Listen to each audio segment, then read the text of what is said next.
بررسی و تحلیل شخصیت حادث. ببین حادث چرایی زندگی فکر میکنه، یه فیلسوف افسرده است که دنبال زندگی روزمره و فی‌البداهه زندگی کردن نیست. مثلا سلام چطور نیما، چطوری مریم؟ نه، اون آدمیه که دوست داره همیشه تنها باشه و دنیای درونش رو کشف کنه.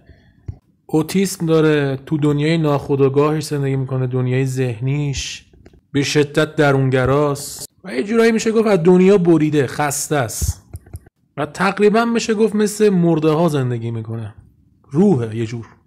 این شخصیت زمانی به کمک ما میاد که ما بتونیم خودمون رو تحلیل کنیم، خودمون رو بهتر بشناسیم، اما نباید تو این شخصیت غرق بشیم. تو این شخصیت اگه غرق بشیم، خب چون یه شخصیت منزوی، انزوا طلبه، تعاملمون رو با بقیه از دست میدیم، روابط عمومیمون ضعیف میشه و همینجوری به تنهایی زندگی کردن و درونگرا زندگی کردن عادت میکنیم.